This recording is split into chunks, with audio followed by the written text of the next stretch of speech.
Selamat malam, kebakaran terjadi berturut-turut di Jakarta. Korban jiwa mengemuka dan dikhawatirkan jumlahnya bertambah. Sementara harta benda ludes tidak tersisa dilalap si jago merah, tidak terkira jumlah kerugiannya.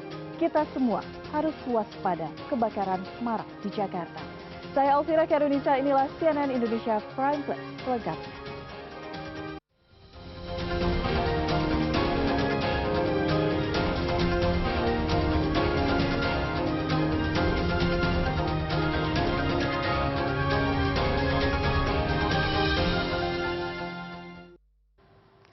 Sejumlah kebakaran hebat terjadi di Jakarta dalam sepekan terakhir. Di antaranya kebakaran di Glodok Plaza dan di Kemayoran. 14 orang masih dinyatakan hilang dalam kebakaran di Glodok Plaza, sementara 543 rumah hangus terbakar dalam kebakaran di Kemayoran, Jakarta Pusat.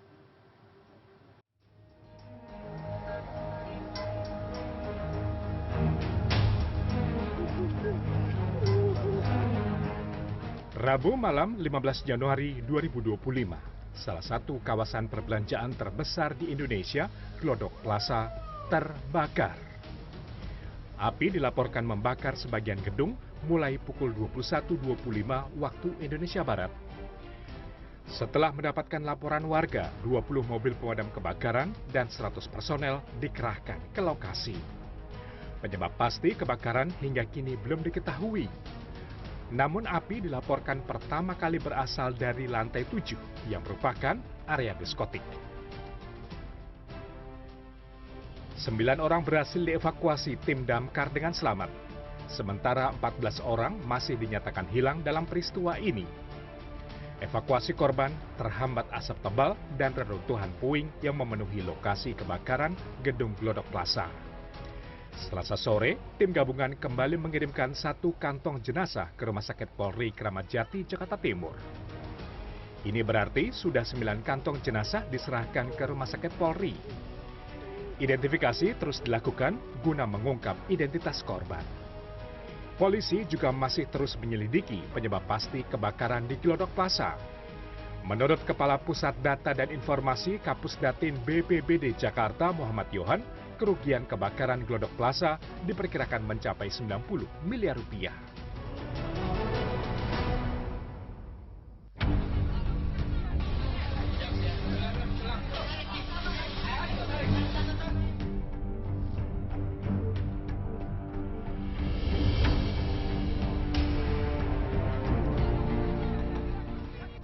Belum genap sepekan, warga Jakarta kembali dikejutkan dengan kebakaran yang terjadi di permukiman padat penduduk di kawasan Kemayoran pada Selasa dini hari. Kebakaran yang terjadi mulai tengah malam baru bisa dipadamkan 5 jam kemudian. Diduga api berasal dari ledakan kompor di salah satu rumah. Akibatnya api menghanguskan 543 rumah di 11 RT. Tidak ada korban yang meninggal, namun sekitar 1.797 warga terdampak. Tim Liputan CNN Indonesia. Sedikitnya 1.797 warga terdampak kebakaran di Kemayoran dan harus mengungsi di posko pengungsian sementara. Bergabung bersama kami, produser lapangan CNN Indonesia Diego Basro langsung dari kawasan Kemayoran, Jakarta Pusat. Diego, selamat malam. Seperti apa kondisi terkini di posko pengungsian? Ya, selamat petang Elvira. Betul sekali, ada 1.797 jiwa yang terpaksa mengungsi akibat kebakaran yang melanda di Kelurahan Kebon Kosong, Kemayoran, Jakarta Pusat. Dan kami akan mengajak Anda untuk melihat situasi di pengungsian, di mana ada posko bencana yang didirikan di markas Polres Jakarta Pusat semenjak kemarin.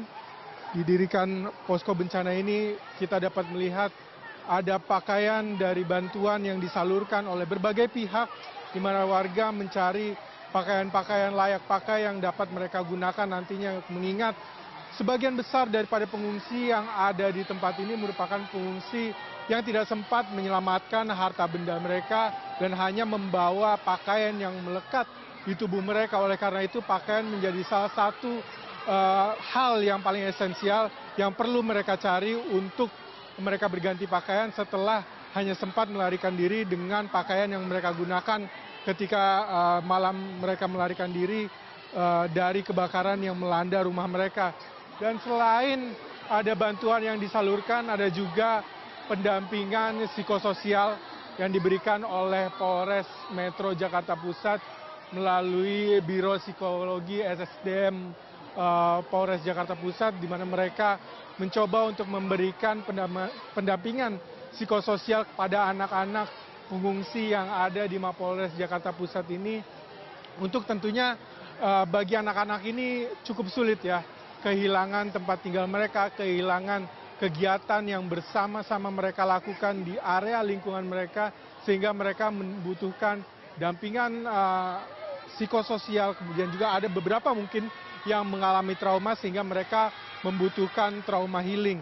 Dan untuk tempat pengungsian ini sendiri, Elvira, terbagi menjadi beberapa zona, di mana di dalam Polres Jakarta Pusat ini sendiri merupakan area yang dikhususkan bagi para lansia, kemudian juga wanita dan juga anak-anak, di mana untuk laki-laki mereka ditempatkan di halaman Polres Jakarta Pusat. Dan ini kondisi bagi tempat anak-anak, lansia dan juga wanita yang mengungsi di Polres Jakarta Pusat ini, di mana berbagai macam bantuan sebenarnya sudah sempat disalurkan kepada mereka kemarin.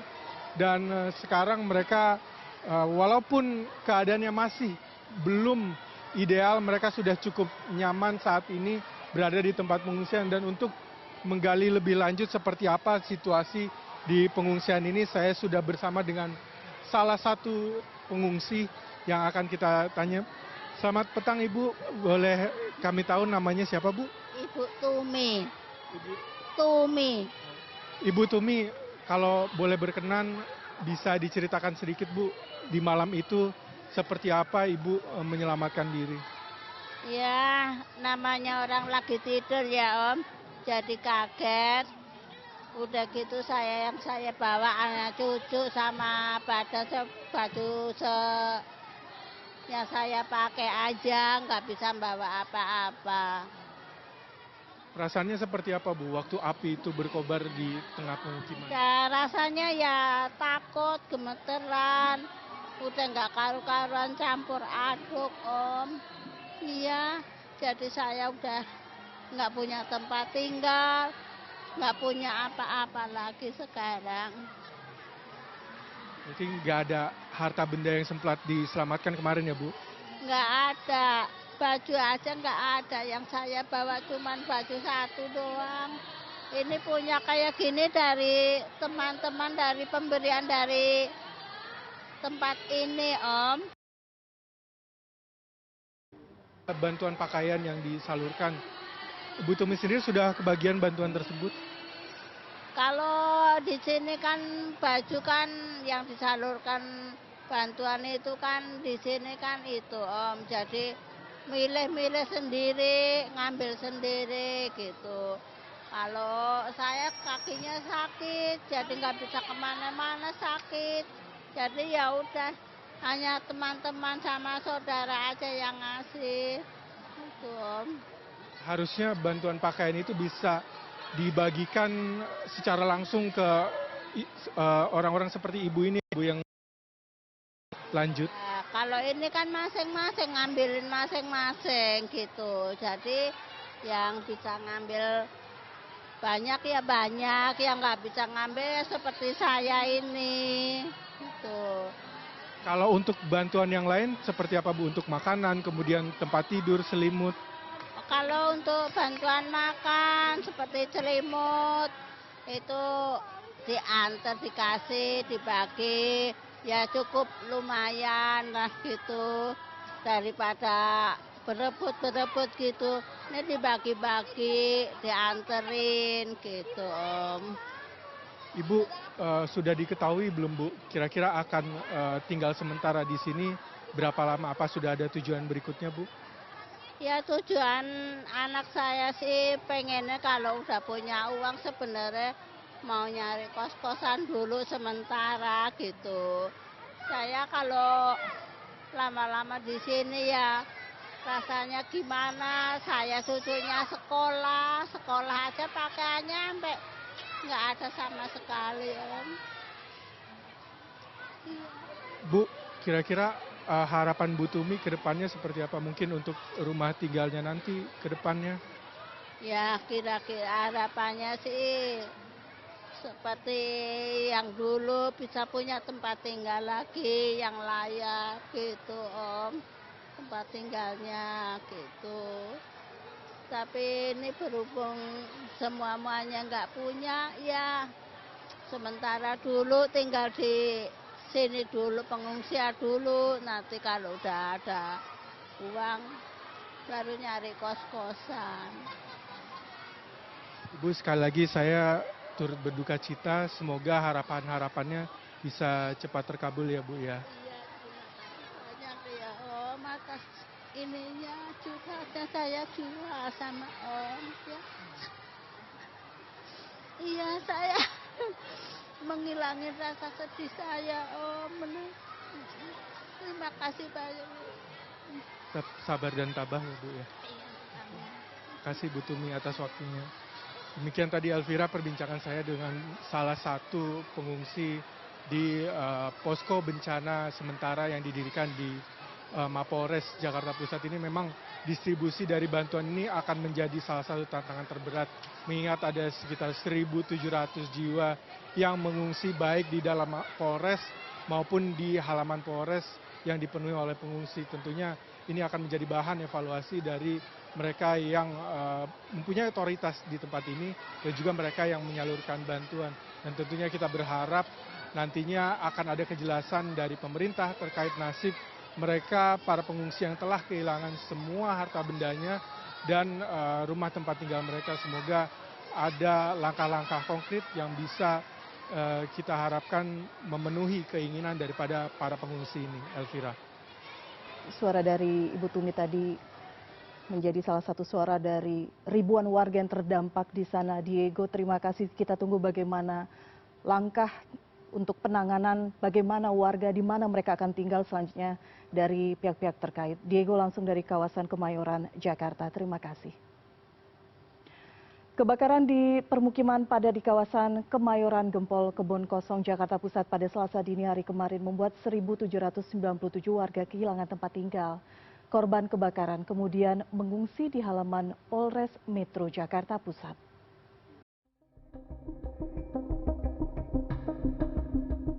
Sungguh pilu hati Santi menyaksikan tempat tinggalnya tinggal puing-puing berserakan. Seluruh harta benda milik perempuan 42 tahun ini ludes dilahap api pada Selasa. Kebakaran melanda rumahnya saat ia dan 5 anggota keluarganya tengah terlelap. Meski terpaksa kehilangan rumah dan harta, Santi tetap bersyukur karena ia berhasil menyelamatkan anak-anaknya dari kobaran api. Iya sebenarnya sih gimana ya Mbak? Dibilang mau sabar ya, semua ya ada jalannya ya. Kalau saya mah kesian sama dia aja nih, anak udah kedinginan. Kalau saya mah nggak penting, saya pribadi ya. Cuman kalau anak ini kan, dia nggak tahu musibah kapan datang. Kalau saya mah biarin aja, biar yang kekanginan. Kalau anak kayak begini mana tahu sih Mbak. Taunya susu, nangis, apel, segala macem. Unang warga RW 04 Kebon Kosong, Kemayoran ini juga tengah berduka. Kebakaran meluluh lantakkan isi rumahnya. Bapak 3 anak ini berharap ia dapat segera direlokasi ke tempat tinggal yang lebih layak. Kami semua sekeluarga mohon doanya lah dari yang lain, yang mengurang tangan bantuan. Ada banyak saudara-saudara kita juga yang mengalami. Udah nggak bisa, mau diapain? Allah udah berkata begini ya begini. Tinggal kita meratapinya aja lah. Mudah-mudahan dibalik semua ini ada kejadian hikmah kita semua. 1.797 korban kebakaran Kemayoran Gempol mengungsi di halaman kantor Polres Jakarta Pusat. Mereka mendapatkan bantuan pakaian, makanan, minuman, juga bantuan kesehatan. Di Polres Metro Jakarta Pusat menjadi tempat penampungan pengungsian kebakaran di Gempol Kemayoran. Saat ini kondisi para pengungsi alhamdulillah masih dalam kondisi sehat ya. Kemudian tim kesehatan juga secara berkolaborasi dengan semua dinas di Kota Jakarta Pusat, semuanya saling bersinergi. Dan sejak pagi tadi 3 dapur lapangan dari Polri itu semuanya sudah aktif, termasuk membagikan susu bagi anak-anak yang saat ini ada di penampungan. Selain kebutuhan dasar, pengungsi kebakaran Kemayoran ini juga mendapatkan layanan dukungan psikososial. Jadi penanganan pasca bencana ini memang salah satunya kita melakukan kalau istilah kita itu layanan dukungan LDP, layanan dukungan sosial, atau istilahnya lebih sering dipakai PFA, psikologi first aid, penanganan bantuan psikologi awal. Jadi tim yang akan kita turunkan rencana kita lagi asesmen hari ini untuk melihat klasternya apa yang diperlukan oleh penyintas korban bencana. Pendampingan psikososial diharapkan dapat membangun kembali semangat para pengungsi. Indrayani Laksmi, Warsa, Jakarta. Sebelumnya pada Selasa siang, saat pasukan damkar masih melakukan proses pendinginan, korban kebakaran Kelurahan Kebun Kosong, Kecamatan Kemayoran, mulai mencari sisa-sisa barang yang masih bisa diselamatkan. Sebagian besar korban hanya berhasil menyelamatkan diri tanpa membawa barang apapun.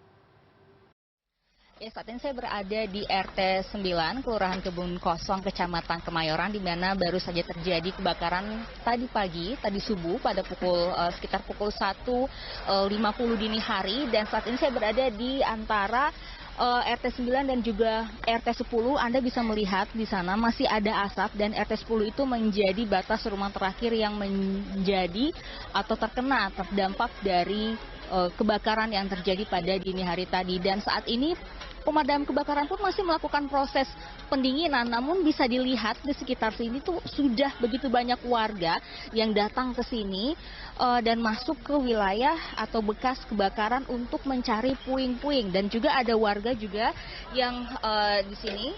Saya akan wawancara salah satu warga. Ibu, kenapa Ibu datang ke sini? Kan ada yang mencari puing-puing, tapi ini kan masih berbahaya, Bu.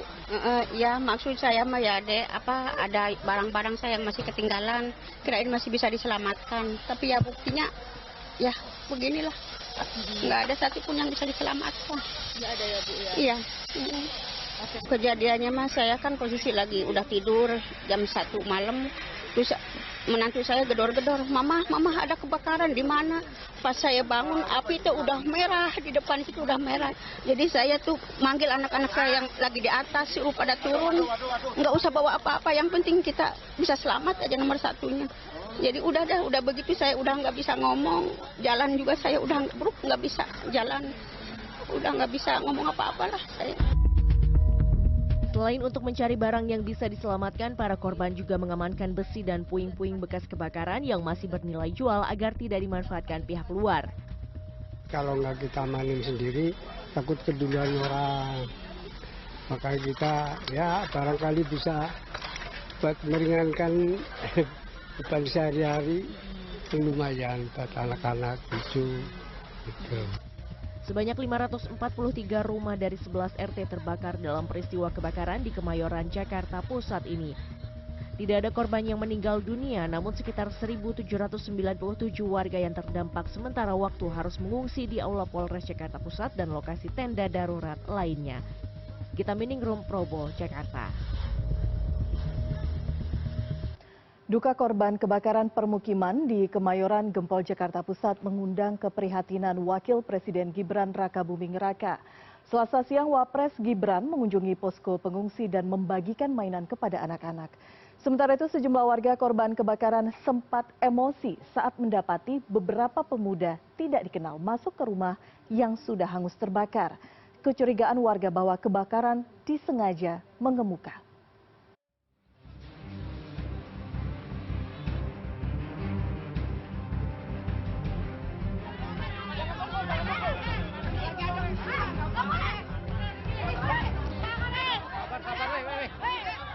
Emosi warga korban kebakaran di permukiman Jalan Kemayoran Gempol, Jakarta Pusat tersulut saat mendapati sejumlah pemuda tak dikenal memasuki rumah yang sudah hangus terbakar pada Selasa pagi. Warga sempat berupaya menganiaya 2 dari 5 pemuda ini lantaran dicurigai akan mencuri sisa kebakaran seperti tembaga dari puing-puing bangunan. Untungnya, aksi main hakim sendiri ini bisa dilerai sejumlah warga lain. Menurut seorang warga, kelima pemuda ini sempat terlihat mencari dan mengais tembaga dari reruntuhan salah satu rumah. Warga kemudian melepas kelima pemuda itu. Sementara itu, di tengah upaya polisi mengungkap pemicu kebakaran di permukiman padat ini, seorang warga di lokasi menduga adanya unsur kesengajaan dalam peristiwa kebakaran ini. Dugaan ini muncul saat ia melihat 2 pria tak dikenal memasuki permukiman dengan membawa jerigen bensin sebelum api berkobar. Lagi beli bakso nih. Beli bakso, tiba-tiba ada orang mau bensin, tiba-tiba di belakang itu kebakar, Pak. Tuh yang kebakar itu ada 2 orang, yang satu naik motor, yang satu tidak. Abang ngelihat dia? Saya ngelihat. Begitu sobrol, ya Allah, udah besar tuh api. Saya masih sempat ingin memadamkan api, ngambil bawa ember, saya masuk ke atas. Langsung naik atas dekat rumah kita yang saya kontrakan itu, siram. Ambil lagi, yang keduanya itu nggak bisa. Api itu nguber, wush. Merespon dugaan warga, Kapolsek Metro Jakarta Pusat, Kombes Pol Susatyo Purnomo Condoro menyebut pihaknya menyelidiki pemicu kebakaran.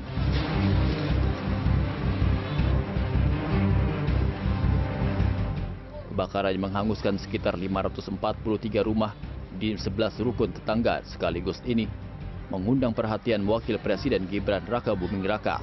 Selasa siang, mantan wali kota Solo ini meninjau salah satu titik kebakaran. Wapres Gibran pun mengunjungi warga yang mengungsi di posko Polres Metro Jakarta Pusat. Gibran membagikan mainan kepada anak-anak di posko pengungsian. Seperti diketahui, kebakaran hebat yang melanda Kemayoran Gempol terjadi pada Selasa dini hari, mengakibatkan sekitar 1.700 jiwa kehilangan tempat tinggal. Kini warga harus bertahan di sejumlah tempat pengungsian sementara dengan fasilitas seadanya. Tim Liputan CNN Indonesia.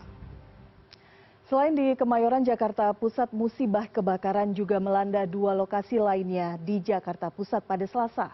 Di kawasan Sawah Besar, kebakaran hebat melahap sejumlah rumah di permukiman padat penduduk dan kebakaran lainnya terjadi di Gedung Panin Bank di Jalan Jenderal Sudirman.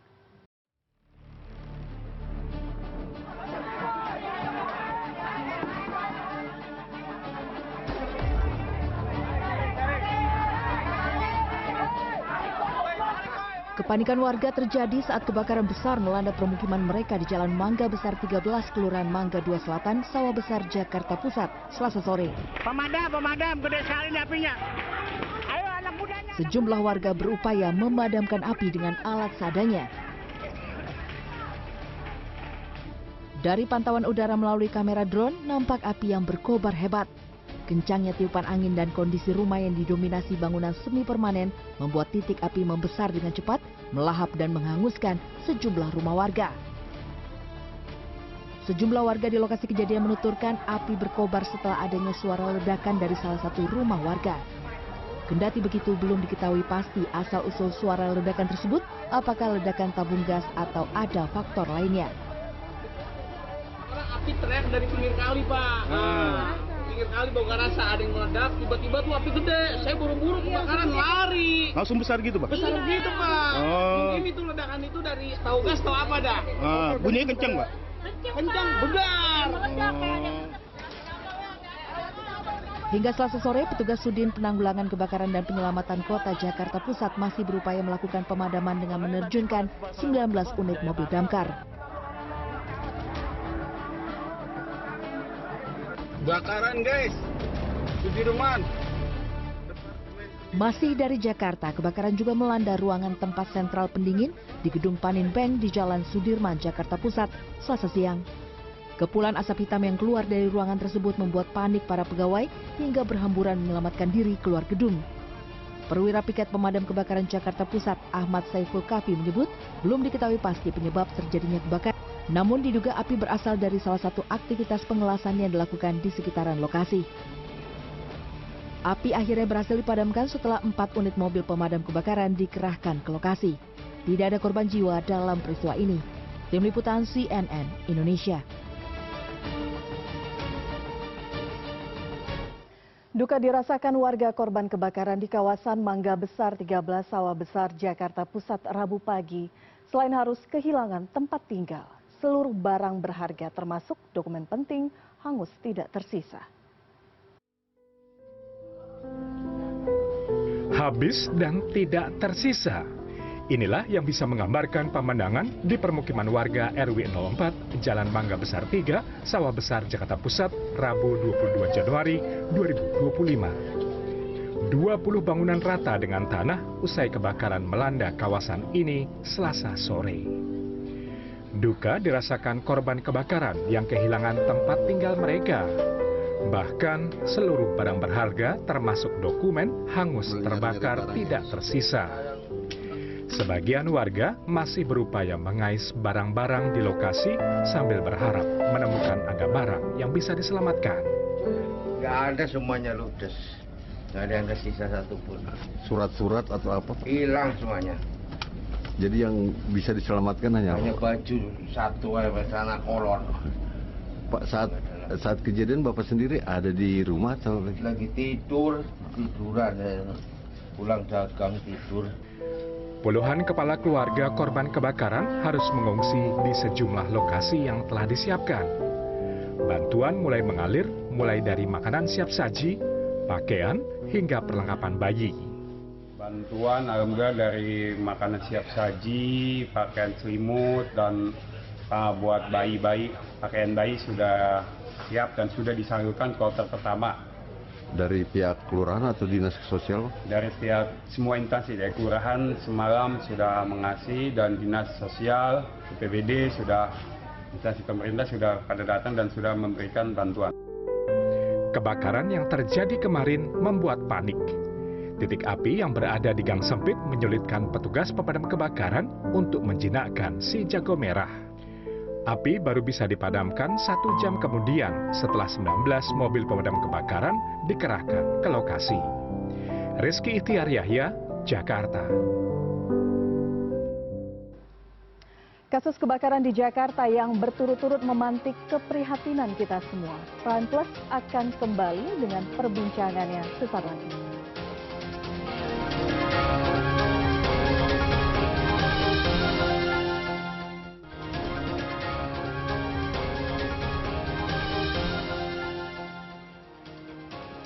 Seorang anak masih berjuang mencari ayahnya lantaran belum dipastikan keberadaannya setelah kebakaran di Glodok Plaza pada Rabu malam lalu. Kecemasan juga tengah dirasakan orang tua Osima Yukari Pramugari yang dikhawatirkan menjadi salah satu korban kebakaran Glodok Plaza.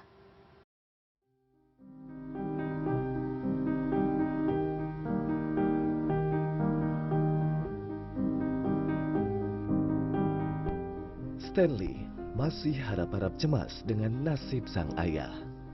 Sejak berita kebakaran yang melanda tempat kerja sang ayah di Glodok Plaza pada Rabu malam, Stanley khawatir jika ayahnya menjadi satu di antara 7 korban tewas.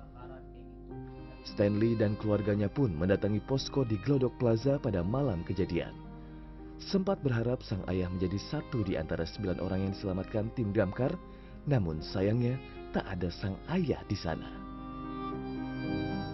Hingga memasuki hari ketiga, pihak keluarga belum mendapatkan informasi terkait data diri orang hilang atau jenazah yang sudah dievakuasi ke Rumah Sakit Kramat Jati, Jakarta dengan nama Mulyadi. Jadi saya pertama kali tahu itu saya itu tahunya dari TV, Mas. Kebetulan pada saat Rabu malam itu sekitar jam 10-an lah. Itu saya lihat ada di berita Glodok Plaza itu kebakaran. Yang mungkin saya kurang tahu persisnya, tapi yang saya tahu memang kalau ruangan papa saya itu itu ruangannya ada di lantai 9. Saat ini pihak keluarga hanya bisa pasrah menanti hasil identifikasi jenazah dari Rumah Sakit Polri.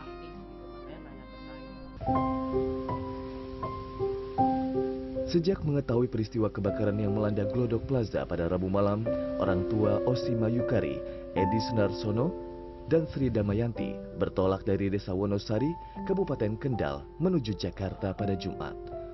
Rumah pun terlihat sepi tanpa ada satupun anggota keluarga yang terlihat. Osi Mayukari diduga menjadi salah satu korban tewas kebakaran Glodok Plaza. Hal ini diketahui Edi karena sang anak memberitahunya jika akan menghadiri acara ulang tahun teman sesama pramugari. Korban bahkan sempat mengunggah video saat dalam perjalanan menuju Glodok Plaza. Untuk memastikan kebenaran tersebut, Edi dan Sri langsung menuju Jakarta melakukan tes DNA guna keperluan identifikasi. Tim Liputan CNN Indonesia. Kebakaran yang terjadi di Glodok Plaza menjadi alarm pentingnya mitigasi kebakaran secara serius yang kerap kemudian menjadi pertanyaan, apakah Anda tahu apa yang harus Anda lakukan jika berada di sebuah gedung yang terbakar atau sebuah rumah yang terbakar? Apakah sistem proteksi kebakaran di gedung-gedung sudah diterapkan dengan benar sehingga kerugian materi dan jatuhnya korban jiwa tak kembali terulang? Kita akan bahas bersama Guru Besar Keselamatan dan Kesehatan Kerja Fakultas Kesehatan Masyarakat Universitas Indonesia, Profesor Fatma Lestari. Prof, selamat malam. Selamat malam, Mbak Elvira. Terima kasih sudah hadir bersama kami. Kita melihat bagaimana kemudian kabar duka 1-2 pekan ini insiden kebakaran terjadi di Jakarta. Glodok Plaza jatuh korban jiwa, kemudian di kawasan Kemayoran dan di beberapa titik lainnya. Kita akan bedah satu-satu, Prof. Kita berbicara mengenai gedung-gedung bertingkat terlebih dahulu, Glodok Plaza. Potret sebenarnya untuk gedung-gedung bertingkat, bangunan yang ada di Jakarta saat ini, untuk safety-nya, keselamatan itu seperti apa sebenarnya, Prof? Ya, ini pertanyaannya penting sekali ya, Mbak Elvira. Jadi kita melihat faktanya terlebih dahulu ya di Glodok Plaza. Kalau sistem proteksi kebakarannya bekerja dengan baik, maka kebakaran tidak meluas karena akan segera terpadamkan oleh sistem proteksi kebakaran yang ada di situ, terutama misalnya sprinkler. Nah, kalau itu tidak bekerja, maka api menyebar dengan cepat karena penyebaran api itu sangat cepat begitu ya, hitungannya menit begitu. Kemudian sistem proteksi kebakaran juga berlapis sebetulnya. Dan kalau itu dipastikan berfungsi, maka api tidak akan menyebar dan kebakaran akan dipadamkan. Saya ambil contoh mulai dari detektor asap. Harusnya itu bisa mendeteksi di awal. Kemudian alarm kebakaran, itu bisa membantu penghuni gedung untuk melakukan evakuasi dengan segera. Gitu. Kemudian ada heat detector atau detektor panas. Kalau itu berfungsi, maka akan keluar air melalui sprinkler dan yang akan segera memadamkan api. Kemudian juga harus ada alat pemadam api ringan. Nah, yang tentunya harus ada orang yang bisa menggunakan alat pemadam api ringan itu atau APAR ya. Jadi tidak tersedia saja tapi bisa menggunakan. Tapi bisa orang-orang menggunakan sekitar. juga. Nah, sebetulnya proteksi kebakaran itu kan berlapis. Kalau itu semua berfungsi, kalau itu bisa digunakan oleh orang yang terampil begitu ya. Kemudian penghuni gedung juga bisa melakukan evakuasi dengan cepat, maka kebakaran bisa dicegah. Kebakaran yang meluas bisa dicegah. Yang kedua juga korbannya bisa minimal gitu. Nah, ini yang disayangkan, regulasi sudah banyak ya.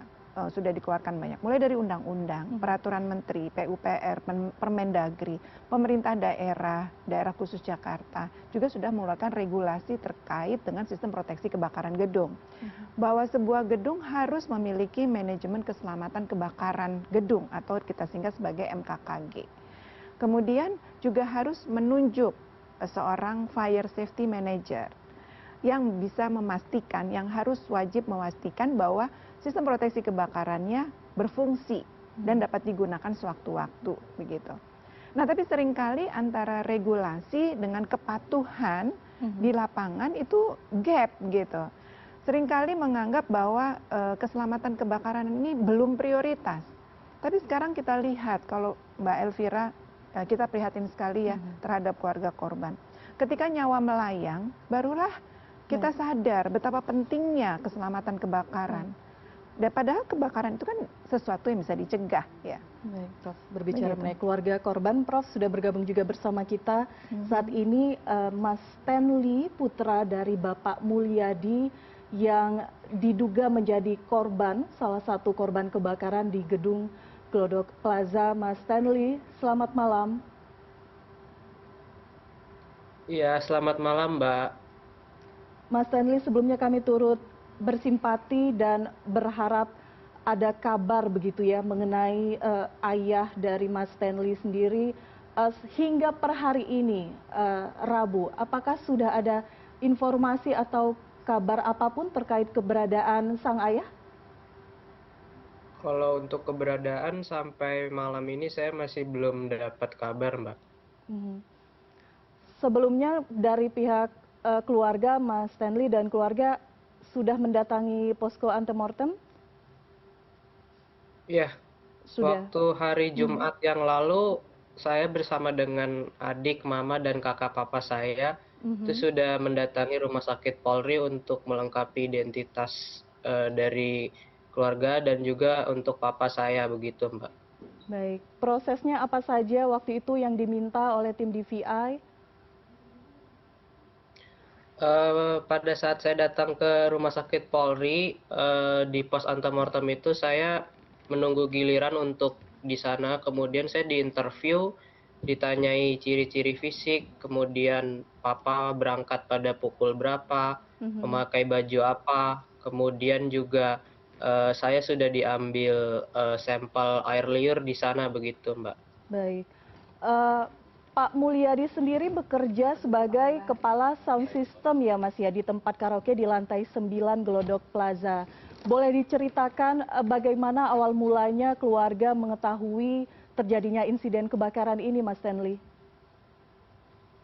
Jadi kalau dari keluarga saya sendiri, pertama yang mengetahui kabar kebakaran di Glodok ini adalah saya sendiri. Kebetulan pada saat Rabu malam sekitar jam 10 hampir setengah 11, kebetulan saya menonton channel berita dan kaget melihat bahwa di Glodok itu sudah mengalami kebakaran.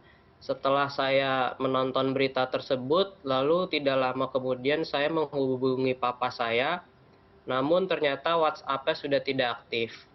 Kemudian sudah tidak lama dari itu, dari teman bapak saya, itu ada 2 orang juga menghubungi saya.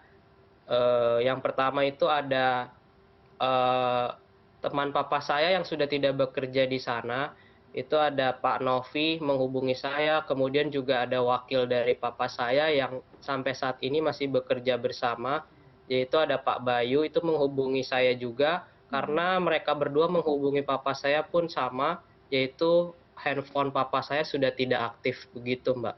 Baik, ada keterangan mungkin dari rekan-rekan yang lain yang melihat keberadaan terakhir ayahanda memang betul berada di gedung tersebut?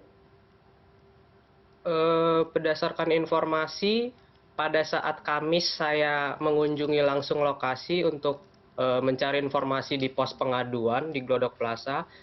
Berdasarkan informasi tersebut, saya sempat bertemu dengan rekan-rekan papa yang juga membantu ingin mencari papa, dan saya mendapat kabar bahwasannya ada rekan papa saya yang bernama Didik, itu masih berkomunikasi dengan papa saya di hari Rabu pukul 3 sore.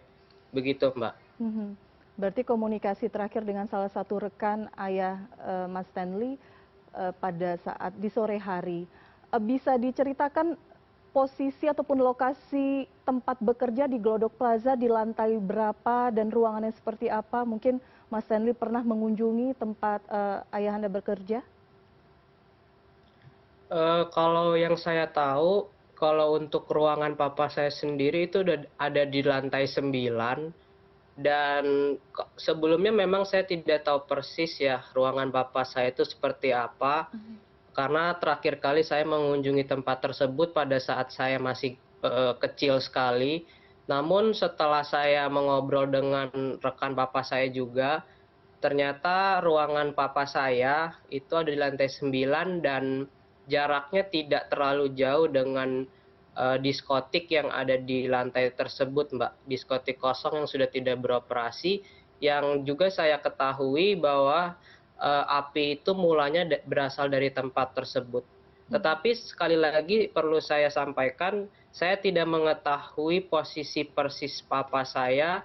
Mungkin juga teman-teman papa saya juga tidak mengetahui posisi persisnya pada saat kebakaran itu papa saya berada di mana. Namun untuk ruangan kerjanya itu ada di lantai 9 seperti yang sudah saya jelaskan. Seperti itu, Mbak. Mas Stanley, apa saja upaya pencarian yang sudah dilakukan oleh pihak keluarga selain tadi ya mendatangi tim DVI, menyerahkan beberapa barang yang mungkin bisa berguna untuk pencocokan?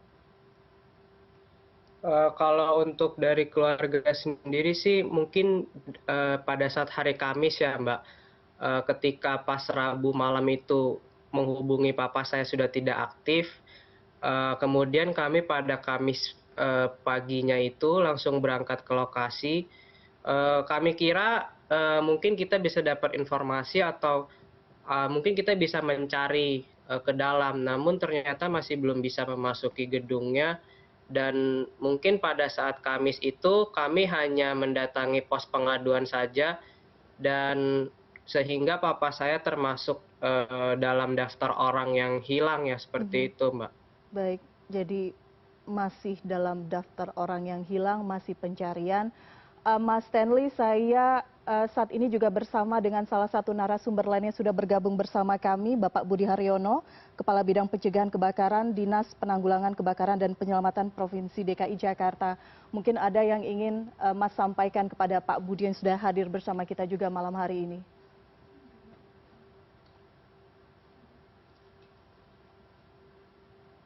Mas Stanley masih bersama kami?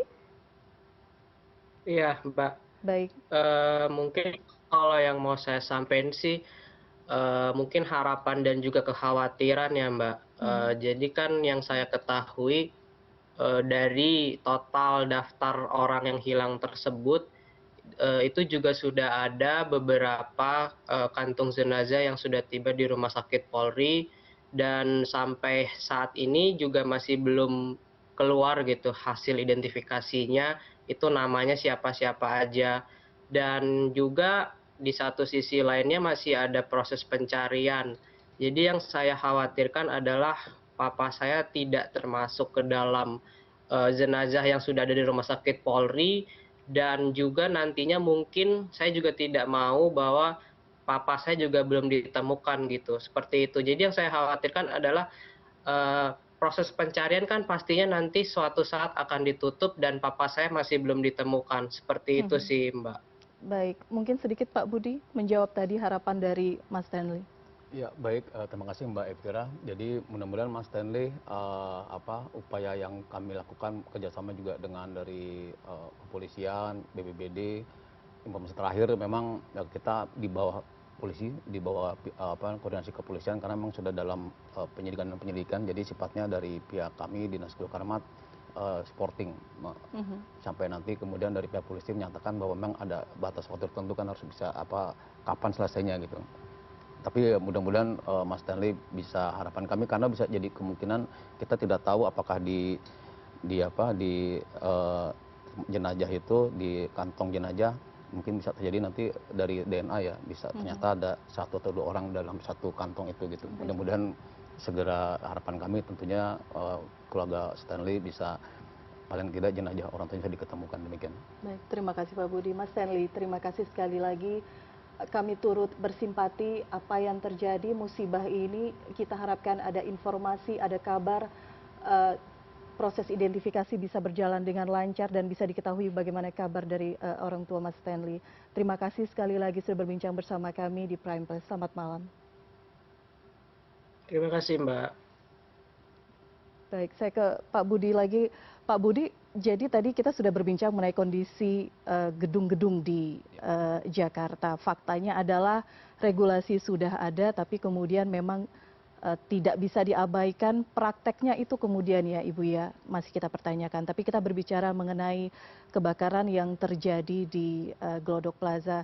Saya tahu tim Pak Budi ini luar biasa dalam 1-2 pekan ini turun ke lapangan, dan kemarin juga kita ada di Kemayoran ya Pak ya, kebakaran luar biasa. Tapi tantangannya sendiri kalau kita berbicara mengenai Glodok Plaza kemarin itu seperti apa Pak?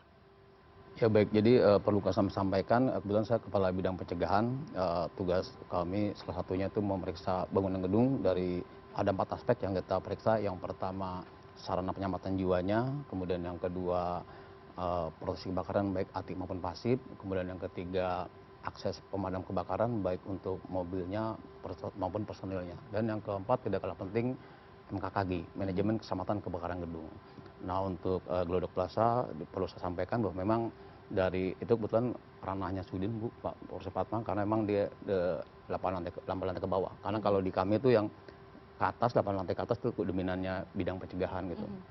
Nah dari laporan Sudin Damkar Jakarta Utara dari sisi pencegahannya memang untuk Glodok Plaza belum memenuhi standar keselamatan kebakaran. Jadi ada beberapa hal yang memang perlu pembenahan dan perlu pembenahan perawatan. Nah itu kemudian belum ini artinya apakah dari awal proses metode sertifikat layak fungsi dan lain-lain tidak pernah kemudian dalam kategori aman atau baru beberapa tahun ini saja kemudian bermasalah? Banyak gedung itu persoalannya ketika masalah pembenahan perawatan. Contoh misalnya untuk sistem hidrannya temuan dari kami banyak. Yang pertama banyak kebocoran di pemipaannya, kemudian yang kedua sistem kerjanya pompa itu dia manual, seharusnya otomatis. Kemudian juga dari segi alarm kebakaran hidup, tapi ada beberapa juga mati. Kemudian juga untuk untuk pencahayaan darurat juga ada beberapa yang tidak hidup. Dan juga masalah untuk sarana penyelamatan jiwanya itu proses spare-nya. Jadi kalau tempat paling aman buat kita evakuasi itu adalah tangga kebakaran. Kenapa? Karena tangga kebakaran itu idealnya dia dibuat kompartemen. Dia tahan asap, tahan api selama 2 jam. Dan dilengkapi juga dengan pressure span. Jadi pressure span itu ada alat yang dia ketika kebakaran otomatis akan menekan udara untuk di tangga kebakaran tersebut. Jadi orang insya Allah aman. Dan juga untuk mencegah agar api dan asap tidak masuk melalui pintu tangga kebakaran. Karena kan pintu kebakaran juga dia besi biasanya. Nah itu proses spannya juga mati laporan dari itu. Nah itu makanya karena kan jadi kalau gedung menengah tinggi terutama ya itu sama dengan kapal tengah lautan Mbak Epira. Baik. Jadi gedung yang menengah tinggi itu artinya berapa lantai mungkin? Terutama dari 4 sampai kan kalau menengah itu kan 4 sampai 8. Nah, 4 sampai 8. Dan kemudian 8 sampai terhingga itu.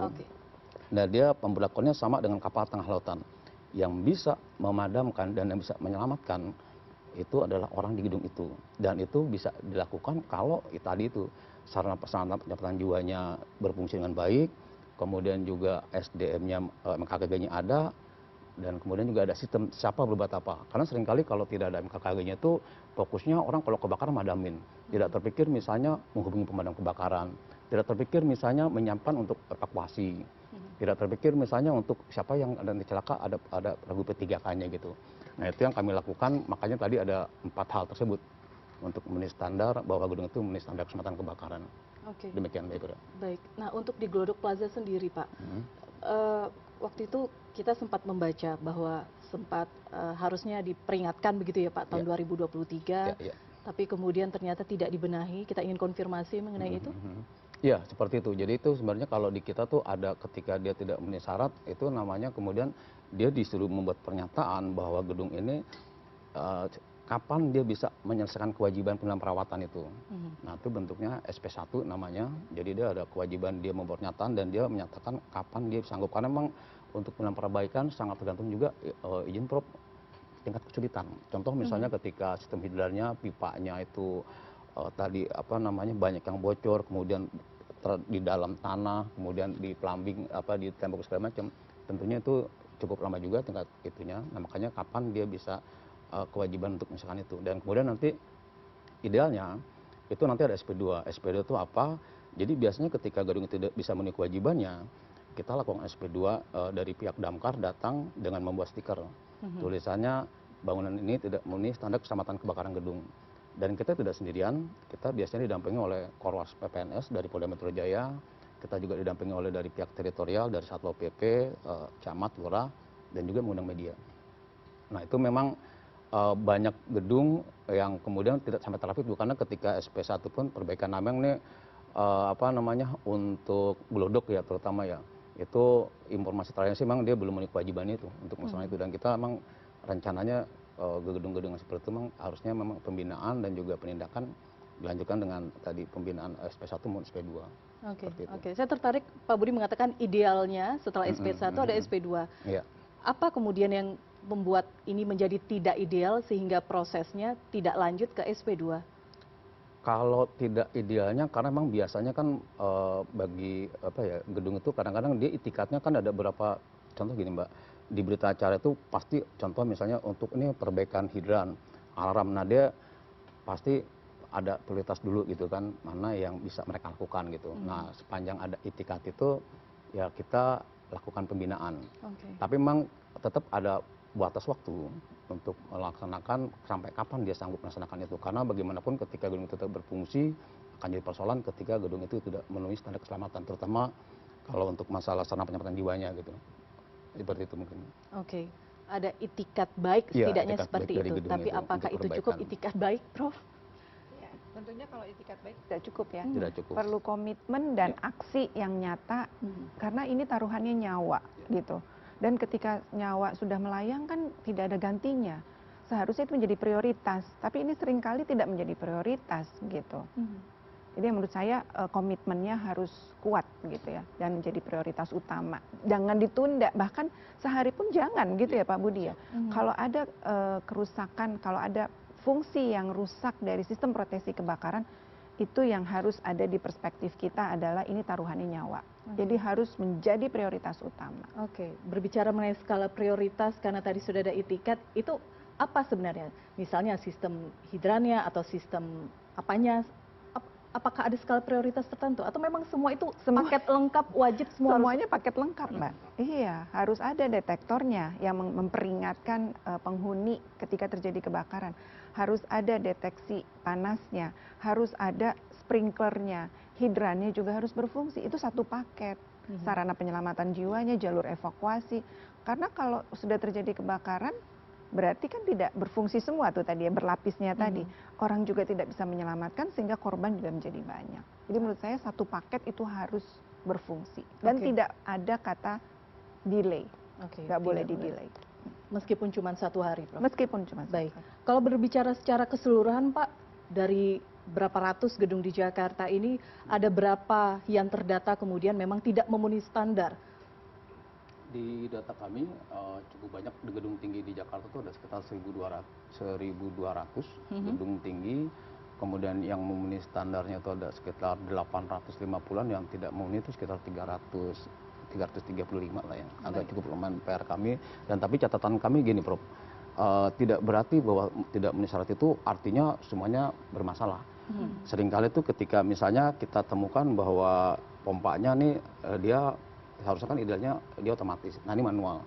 Nah ini kita kasih catatan, itu tidak memenuhi syarat kan, tidak memenuhi syarat. Tapi bisa jadi sebulan 2 bulan, atau juga mungkin bisa jadi hanya seminggu, karena kan itu cukup dia manggil vendor bersangkutan, lakukan perbaikan, bisa otomatis gitu. Nah jadi itu sifatnya data itu fleksibel Prof, dia bisa berubah seiring dengan upaya-upaya perbaikan dilakukan oleh pengelola gedung. Meskipun datanya fleksibel, saat ini tercatat ada 300-an setidaknya tidak memenuhi standar. Dan kita juga sampaikan kepada gedung bahwa ini adalah persoalan yang pertama tadi masalah nyawa orang, yang kedua juga masalah citra gedung juga jadi jadi pilihan Anda gitu. Nah makanya itu kemudian ya dengan momentum ini mudah-mudahan banyak gedung juga tergerak juga untuk kemudian melakukan upaya perbaikan pemeliharaan. Kita sih miris jika kemudian harus ada momentum terjadi kebakaran. Ada korban jiwa di sana, kemudian ini bisa membuka mata bagi para pengelola gedung untuk serius begitu menangani ini. Prof, angka 300 ini apakah cukup ideal tanda kutip atau harus kita pertanyakan ada yang salah sebenarnya dengan pengelolaan gedung di Jakarta? Nanti dijawab ya Prof, usai jeda tetap bersama kami di Prime Plus.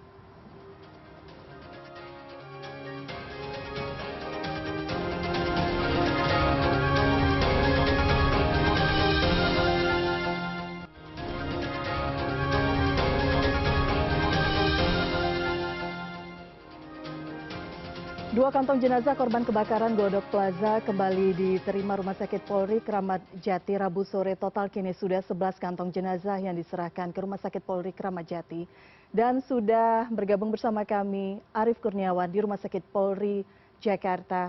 Arief, bagaimana proses identifikasi hingga malam hari ini di sana?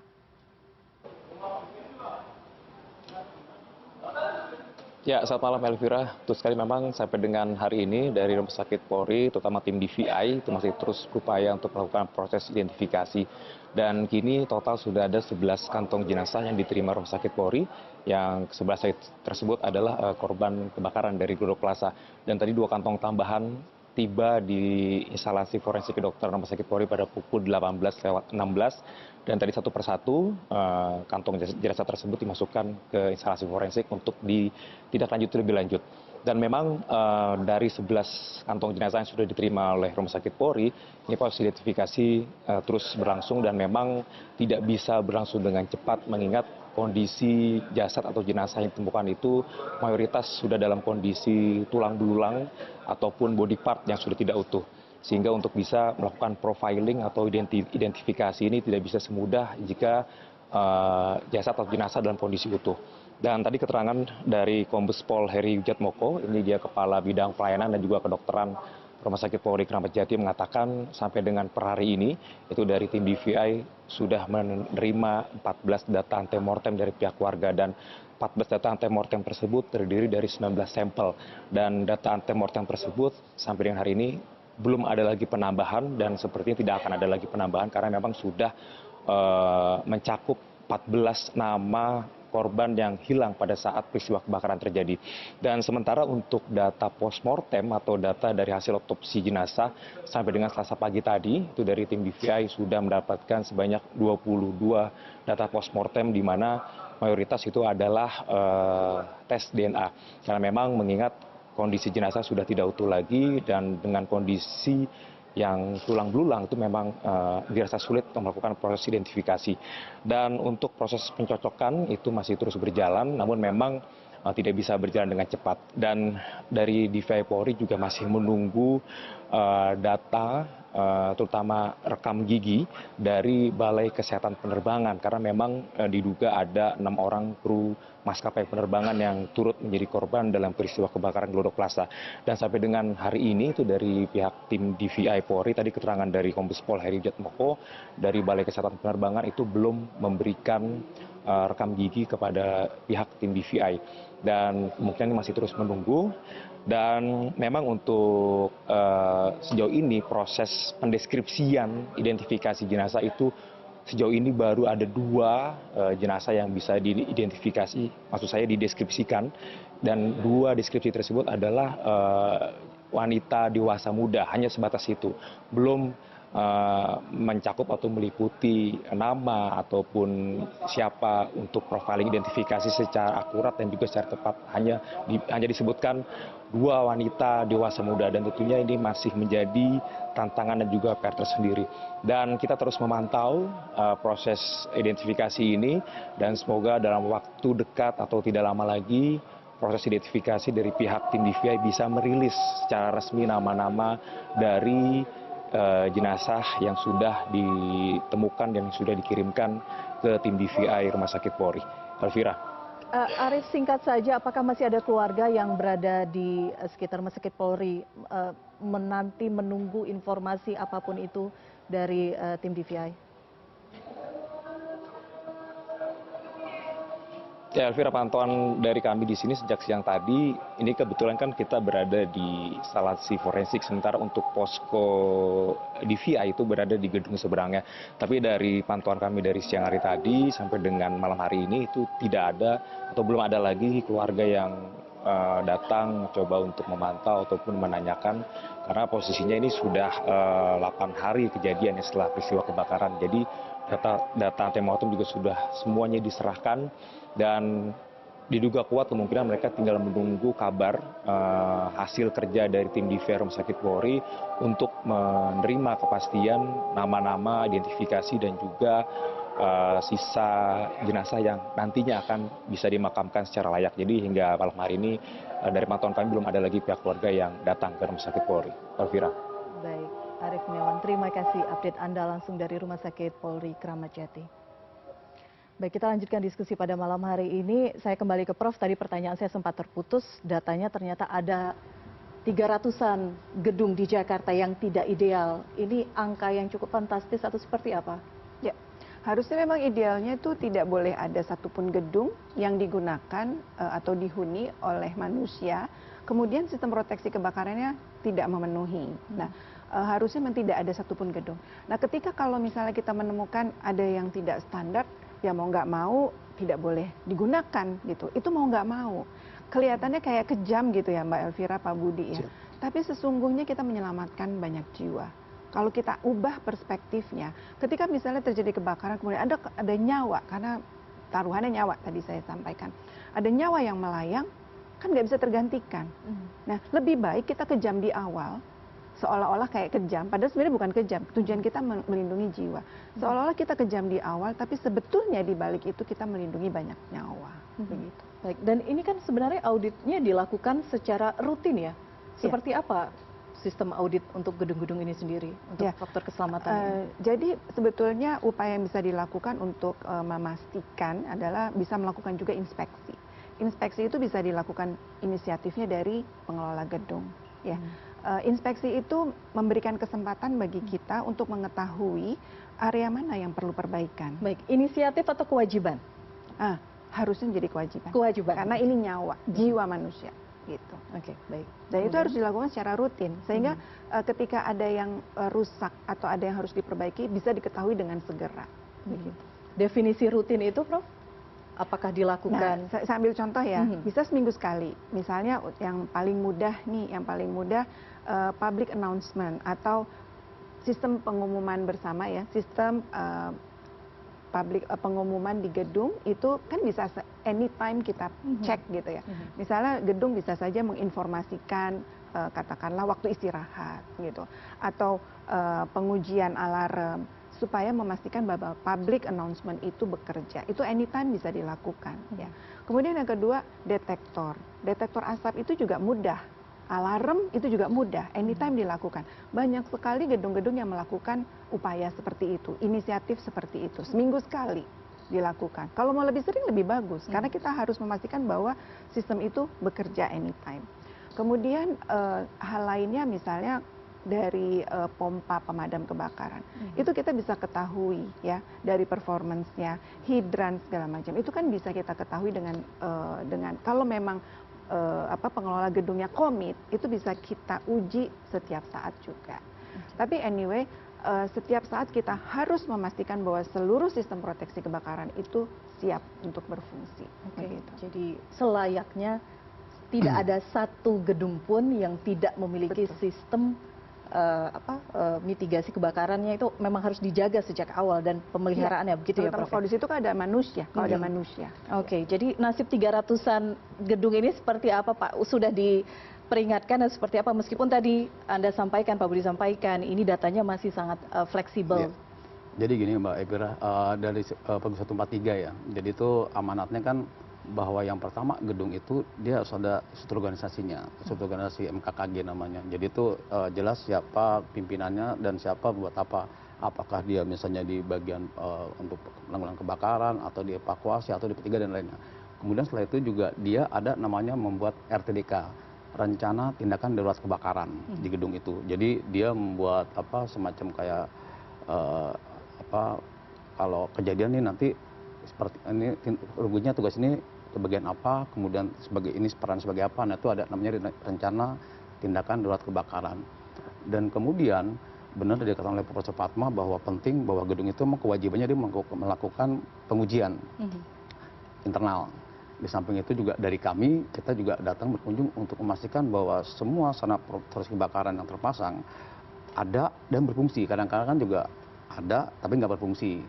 Nah itu makanya kemudian ketika ada dan tidak berfungsi itu menjadi belum memenuhi syarat. Dan yang terakhir keempat, kewajiban bagi bangunan gedung minimal sekali dalam setahun dia harus melaksanakan fire drill. Fire drill itu artinya dia bikin simulasi jadi kebakaran dan kemudian nanti dia nanti bekerja tuh namanya yang tadi MKKG, bagaimana kemudian dengan aparnya, dengan hidrannya, kemudian regu evakuasinya bekerja. Dari kita memastikan bahwa memang seolah kalau jadi kebakaran sungguhnya, gedung ini bisa melaksanakan gedung boleh habis kebakar, tapi paling tidak orang harus selamat, itu penting buat seperti itu kan. Nah itu yang kita lakukan, kenapa kemudian tadi ada 300 itu, karena memang walaupun dia ada proteksi kebakarannya, tapi kalau memang belum memenuhi syarat harus kita bunyikan itu menjadi catatan buat dia agar dia segera melaksanakan pemilihan dan perbaikan untuk proteksi kebakaran yang rusak tadi. Seperti itu. Dan kemudian juga yang terakhir, Pak Supratman juga seperti kita ketahui, kita juga sebagai selaku pembina gedung tinggi ya, kita melaksanakan namanya Fire Safety Challenge ya, Pak Supratman ya. Jadi kita mengundang gedung-gedung itu untuk kemudian melaksanakan pertandingan lomba bagaimana cara penanggulangan kebakaran dan penyelamatan pada suatu kejadian. Nah itu cara kita juga merangkul bangunan gedung bahwa masalah kebakaran gedung ada suatu yang krusial, dan itu kita tanggung jawab moral kita sebagai orang yang bergerak di safety di gedung itu harus melaksanakan hal-hal yang menjadi tanggung jawab kita. Oke, baik. Tidak hanya di gedung, tapi permukiman padat penduduk itu juga menjadi pekerjaan rumah, khususnya Jakarta. Apa yang terjadi Kemayoran itu juga membuka mata kita semua. Ada yang harus dibenahi. Kami akan bahas usai jeda. Tetap bersama kami di Prime Plus.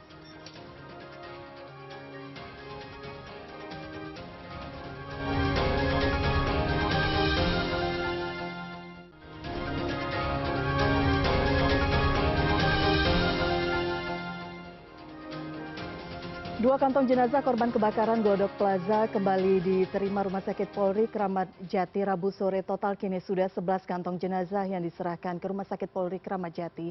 Dan sudah bergabung bersama kami Arief Kurniawan di Rumah Sakit Polri Jakarta.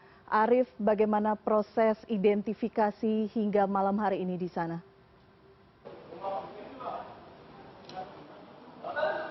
Ya, selamat malam Elvira. Betul sekali, memang sampai dengan hari ini dari Rumah Sakit Polri, terutama tim DVI, itu masih terus berupaya untuk melakukan proses identifikasi. Dan kini total sudah ada 11 kantong jenazah yang diterima Rumah Sakit Polri, yang 11 tersebut adalah korban kebakaran dari Glodok Plaza. Dan tadi 2 kantong tambahan tiba di instalasi forensik kedokteran Rumah Sakit Polri pada pukul 18:16. Dan tadi satu persatu kantong jenazah tersebut dimasukkan ke instalasi forensik untuk ditindaklanjuti lebih lanjut. Dan memang dari 11 kantong jenazah yang sudah diterima oleh Rumah Sakit Polri, ini proses identifikasi terus berlangsung dan memang tidak bisa berlangsung dengan cepat mengingat kondisi jasad atau jenazah yang ditemukan itu mayoritas sudah dalam kondisi tulang belulang ataupun body part yang sudah tidak utuh. Sehingga untuk bisa melakukan profiling atau identifikasi ini tidak bisa semudah jika jasad atau jenazah dalam kondisi utuh. Dan tadi keterangan dari Kombes Pol Heri Wijatmoko, ini dia Kepala Bidang Pelayanan dan juga Kedokteran Rumah Sakit Polri Kramat Jati, mengatakan sampai dengan per hari ini itu dari tim DVI sudah menerima 14 data antemortem dari pihak keluarga, dan 14 data antemortem tersebut terdiri dari 19 sampel.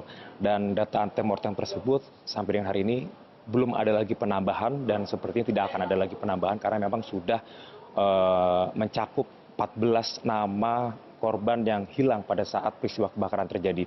Dan sementara untuk data postmortem atau data dari hasil otopsi jenazah sampai dengan Selasa pagi tadi, itu dari tim DVI sudah mendapatkan sebanyak 22 data postmortem, di mana mayoritas itu adalah tes DNA. Karena memang mengingat kondisi jenazah sudah tidak utuh lagi, dan dengan kondisi yang tulang belulang itu memang dirasa sulit untuk melakukan proses identifikasi. Dan untuk proses pencocokan itu masih terus berjalan, namun memang tidak bisa berjalan dengan cepat. Dan dari DVI Polri juga masih menunggu data terutama rekam gigi dari Balai Kesehatan Penerbangan, karena memang diduga ada 6 orang kru maskapai penerbangan yang turut menjadi korban dalam peristiwa kebakaran Glodok Plaza.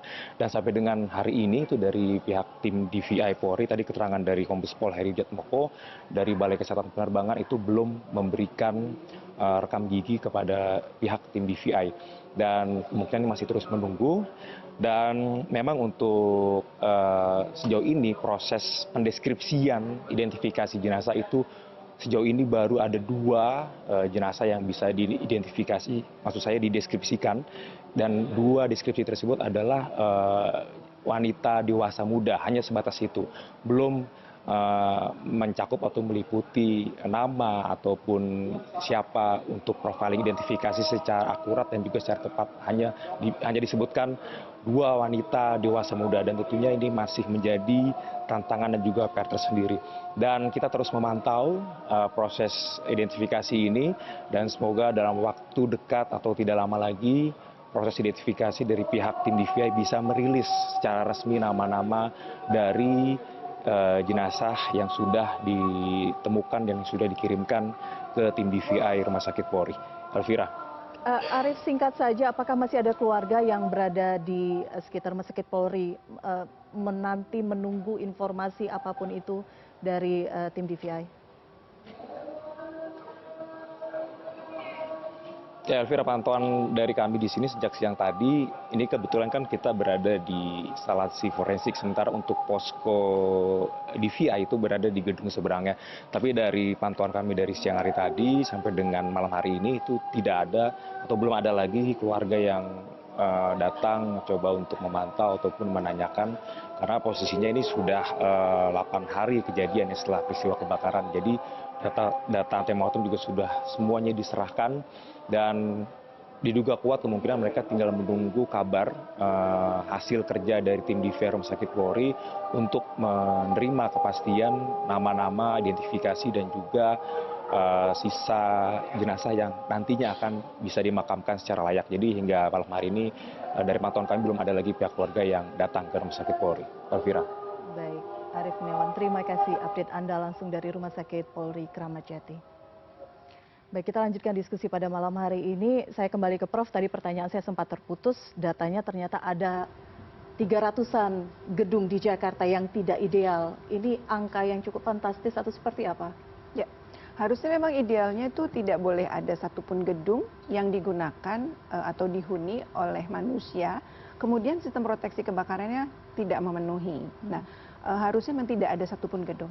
Nah, ketika kalau misalnya kita menemukan ada yang tidak standar, ya mau nggak mau tidak boleh digunakan gitu. Itu mau nggak mau. Kelihatannya kayak kejam gitu ya Mbak Elvira, Pak Budi ya. Tapi sesungguhnya kita menyelamatkan banyak jiwa. Kalau kita ubah perspektifnya, ketika misalnya terjadi kebakaran kemudian ada nyawa, karena taruhannya nyawa tadi saya sampaikan, ada nyawa yang melayang, kan nggak bisa tergantikan. Nah, lebih baik kita kejam di awal, seolah-olah kayak kejam, padahal sebenarnya bukan kejam. Tujuan kita melindungi jiwa. Seolah-olah kita kejam di awal, tapi sebetulnya di balik itu kita melindungi banyak nyawa. Begitu. Baik, dan ini kan sebenarnya auditnya dilakukan secara rutin ya. Seperti apa sistem audit untuk gedung-gedung ini sendiri, untuk faktor keselamatan ini? Jadi sebetulnya upaya yang bisa dilakukan untuk memastikan adalah bisa melakukan juga inspeksi. Inspeksi itu bisa dilakukan inisiatifnya dari pengelola gedung. Ya. Inspeksi itu memberikan kesempatan bagi kita untuk mengetahui area mana yang perlu perbaikan. Baik, inisiatif atau kewajiban? Harusnya menjadi kewajiban. Kewajiban. Karena ini nyawa, jiwa manusia. Gitu. Oke, baik. Dan itu harus dilakukan secara rutin, sehingga ketika ada yang rusak atau ada yang harus diperbaiki bisa diketahui dengan segera. Begitu. Definisi rutin itu, Prof? Apakah dilakukan? Nah, saya ambil contoh ya, bisa seminggu sekali. Misalnya yang paling mudah nih, public announcement atau sistem pengumuman bersama ya, sistem pengumuman di gedung itu kan bisa anytime kita cek gitu ya. Misalnya gedung bisa saja menginformasikan katakanlah waktu istirahat gitu, atau pengujian alarm, supaya memastikan bahwa public announcement itu bekerja. Itu anytime bisa dilakukan. Ya. Kemudian yang kedua, detektor. Detektor asap itu juga mudah. Alarm itu juga mudah, anytime dilakukan.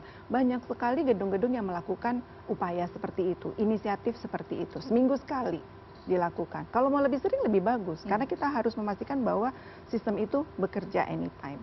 Kemudian hal lainnya misalnya dari pompa pemadam kebakaran. Itu kita bisa ketahui ya dari performance-nya, hidran segala macam. Itu kan bisa kita ketahui dengan kalau memang pengelola gedungnya komit, itu bisa kita uji setiap saat juga. Tapi anyway, setiap saat kita harus memastikan bahwa seluruh sistem proteksi kebakaran itu siap untuk berfungsi. Jadi selayaknya tidak ada satu gedung pun yang tidak memiliki sistem mitigasi kebakarannya. Itu memang harus dijaga sejak awal dan pemeliharaannya, begitu ya Prof? Kalau di situ kan ada manusia, kalau ada manusia. Oke, jadi nasib 300-an gedung ini seperti apa Pak? Sudah peringatkan seperti apa meskipun tadi Anda sampaikan, Pak Budi sampaikan, ini datanya masih sangat fleksibel. Jadi gini Mbak Evira, dari Pergub 143 ya, jadi itu amanatnya kan bahwa yang pertama gedung itu dia harus ada struktur organisasinya, struktur organisasi MKKG namanya. Jadi itu jelas siapa pimpinannya dan siapa buat apa. Apakah dia misalnya di bagian untuk penanggulangan kebakaran atau di evakuasi atau di P3 dan lainnya. Kemudian setelah itu juga dia ada namanya membuat RTDK, rencana tindakan darurat kebakaran di gedung itu. Jadi dia membuat apa semacam kayak kalau kejadian nih nanti seperti ini ruginya tugas ini ke bagian apa, kemudian sebagai ini peran sebagai apa, nah itu ada namanya rencana tindakan darurat kebakaran. Dan kemudian benar dikatakan oleh Profesor Fatma bahwa penting bahwa gedung itu memang kewajibannya dia melakukan pengujian internal.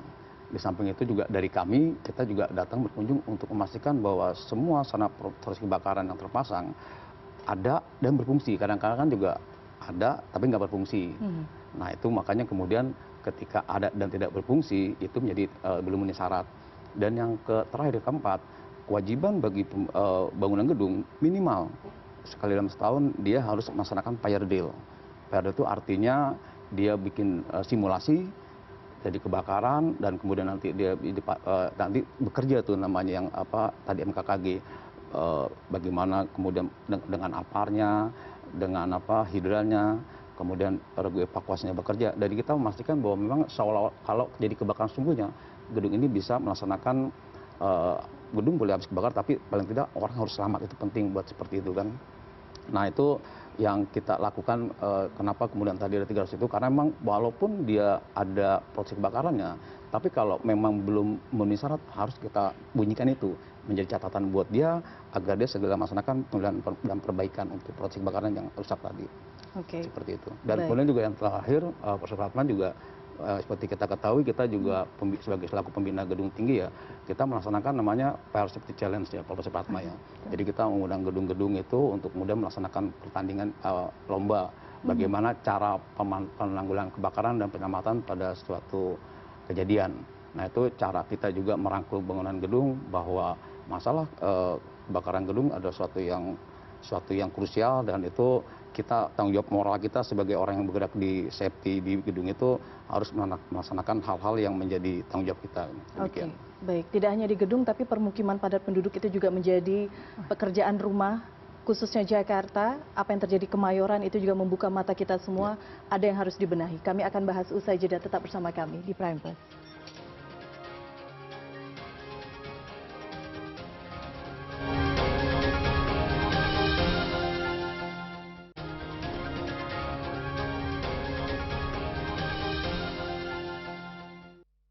Kalau soal kebakaran gitu saya kurang tahu gitu Kak. Soalnya selama bekerja gitu ataupun sekolah belum ada pelatihan sama sekali gitu. Jadi kurang tahu mengenai kalau ada buat mencegah kebakaran atau apa gitu, kurang tahu Kak. Untuk saat ini saya nggak tahu. Ya karena mungkin kita sedikit kurang edukasi ya untuk penanggulangan untuk kebakaran ini gitu. Kalau di gedung-gedung kantor kayak gitu ya misalnya, atau di tempat-tempat tinggal yang di apartemen kayak gitu sih biasanya kan kita kan langsung kayak turun ya lewat tangga darurat, yang pasti tuh lift udah pasti dimatiin sih. Jadi kita harus lewat tangga darurat sih semuanya kayak gitu. Kalau di tempat saya sih kebetulan ya untuk terkait keselamatan kebakaran sudah dibekali. Jadi kemungkinan untuk teman-teman dan saya pun siap untuk bisa menghadapi kebakaran baik sebelum kebakaran itu menjadi parah sih Mbak. Baik, itu dia tadi komentar warga merespon pertanyaan kami. Jika terjadi kebakaran di tempat Anda bekerja, di kediaman Anda, apa yang harus Anda lakukan? Ternyata, Prof, Pak Budi, jawabannya ada yang mengatakan sudah siap, ada yang mengatakan belum tahu untuk menyelamatkan diri seperti apa. Prof, ini edukasi juga penting sebenarnya kan, karena kita dari sisi individu sendiri itu penting untuk meningkatkan kemawasan diri ini. Ya. Betul sekali Mbak Elvira. Jadi edukasi, sosialisasi bagaimana menyelamatkan jiwa ketika terjadi kebakaran itu sangat-sangat penting. Nah, tapi edukasi itu bisa dilakukan oleh setiap orang dan kita juga bisa proaktif untuk mengedukasi kita dan keluarga kita. Di tempat kerja juga banyak inisiatif melakukan safety induction begitu ya setiap saat. Kemudian di kampus-kampus juga sudah banyak sekarang ini melakukan safety induction ketika ada pengunjung disampaikan apa yang harus dilakukan ketika terjadi kebakaran. Nah, edukasi itu ada yang sifatnya anytime tadi safety induction, ada yang sifatnya lebih mendalam tadi seperti menggunakan alat pemadam api ringan dan lain sebagainya. Itu juga bisa proaktif warga melakukan itu. Banyak juga RW-RW ya Pak Budi ya, wilayah-wilayah yang punya WMK begitu ya, wilayah manajemen kebakaran, yang warganya punya inisiatif untuk melakukan pelatihan bekerja sama dengan Damkar gitu. Jadi upaya itu bisa dilakukan oleh semua pihak. Oke, Pak Budi.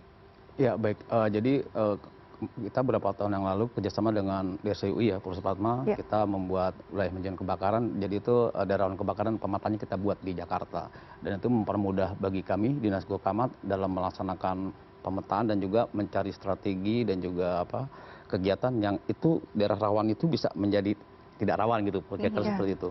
Dan yang kami lakukan memang gini, Mbak Ediza, bahwa untuk SDM misalnya kita idealnya untuk jumlah penduduk dan demografi Jakarta itu ada 10.000 orang, 10.000 tugas pemadam kebakaran. Saat ini kita ada baru sekitar 4.200. Itu pun 1.700. Berapa saat ini? 4.200. 4.200. Ya. 1.700-nya PJLP, petugas honorer. Tahun ini kita dapat 215 orang. Itu jauh dari angka ideal 10.000. Kemudian juga untuk masalah pos pemadam kebakaran, kita ada sekitar 170-an. Padahal logikanya berdasarkan Perda kita, Perda 8/2008, bahwa idealnya satu kelurahan ada satu pos pemadam kebakaran. Jadi di Jakarta ini ada 267 kelurahan. Hanya ada baru 170. Jadi jauh dari ideal, benar. Tapi itu tantangan bagi kami, dan yang kami lakukan saat ini adalah dengan pemberdayaan masyarakat.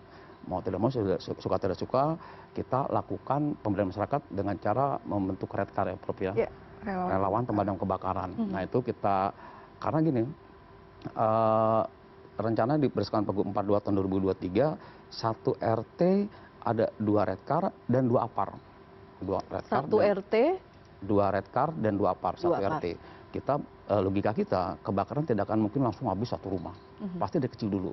Nah, kita berharap logika kita kalau yang paling tahu itu kebakaran pasti masyarakat.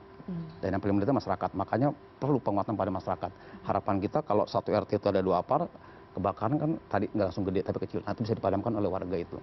Dan jadi idealnya adalah bertindak secara swadaya terlebih dahulu untuk memadamkan sebelum melaporkan. Dan itu juga kita lakukan, kan paling tidak kan menjaga kampung kita kan masyarakat sendiri.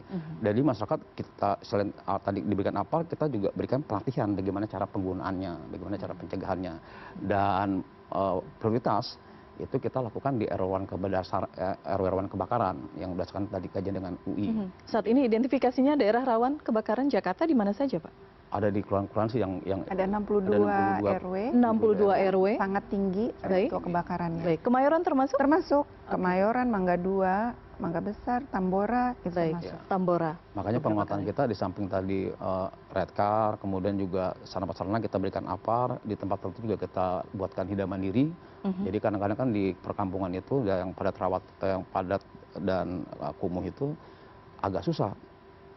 Bangunannya udah terbakar, sangat padat, sumber air susah. Nah itu tempat seperti itu kita biasanya ini pakai pasang hidang mandiri. Jadi itu beberapa hal yang kita lakukan. Mungkin belum bisa menjawab semua bahwa kemudian Jakarta aman dari kebakaran. Tidak akan mungkin juga Jakarta nggak ada kebakaran gitu. Tapi upaya-upaya akan terus kami lakukan dan tidak akan pernah menyerah, karena bagi kami menyerah bukan pilihan. Banyak program-program yang nanti akan kita lakukan. Contoh misalnya masalah persoalan listrik, selalu kalau temuan dari itu kan listrik.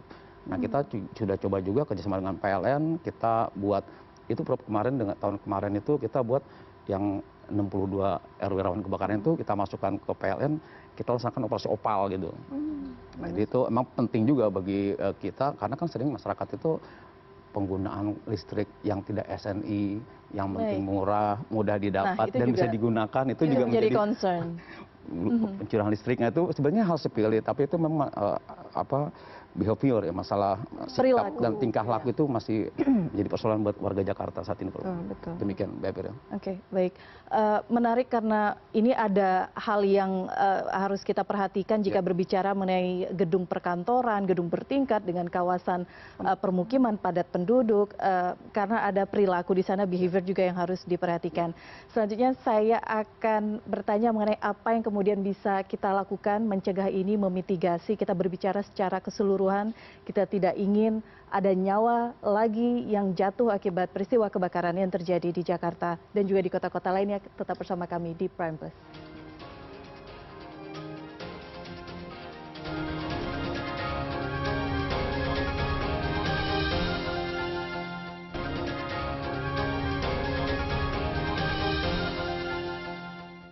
Biasanya dari perusahaan tempat saya itu ada pelatihan khusus untuk K3L2M namanya. Jadi setiap tahun itu biasanya ada penyegaran. Nah itu biasanya setiap di bulan K3 akan ada pelatihan terkait cara menggunakan apar, kemudian selalu inspeksi terkait alat-alat pendeteksi kebakaran seperti smoke, gas, dan sebagainya sih. Nah, kalau di kantor yang sekarang sih di gedungnya kebetulan nggak ada kayak gitu, nggak ada fire drill gitu. Tanggapannya seperti apa tuh? Ya menurut saya sih harusnya di setiap manajemen gedung tuh harusnya ada fire drill ya, entah.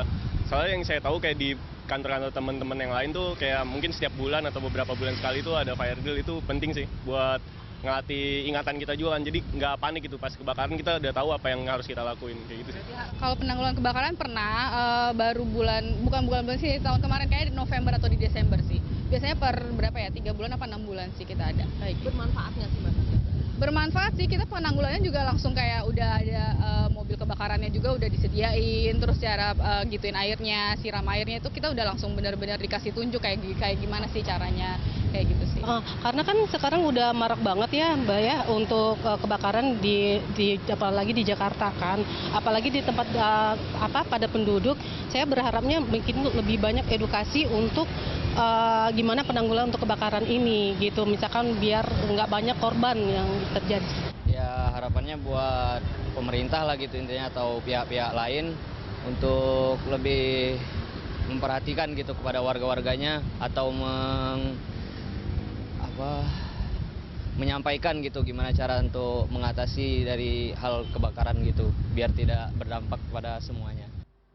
Baik, jadi memang sudah ada yang rutin begitu, ada pelatihan sehingga mungkin lebih aware jika terjadi kebakaran apa yang harus dilakukan, tapi ada juga yang tidak ada. Ini jujur suara dari masyarakat, potret masyarakat kita. Pak Budi, jika kita berbicara mengenai peran masyarakat sendiri untuk mencegah kebakaran, jika terjadi kebakaran dan pasca kebakaran, seperti apa?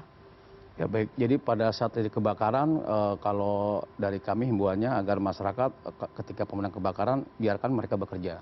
Kadang-kadang seringkali kejadiannya ini Mbak Elvira, ketika ada kebakaran di katakanlah misalnya di pemukiman padat, masyarakat tuh biasanya dia akan ngambil selang, dia akan coba memadamkan rumah yang terbakar.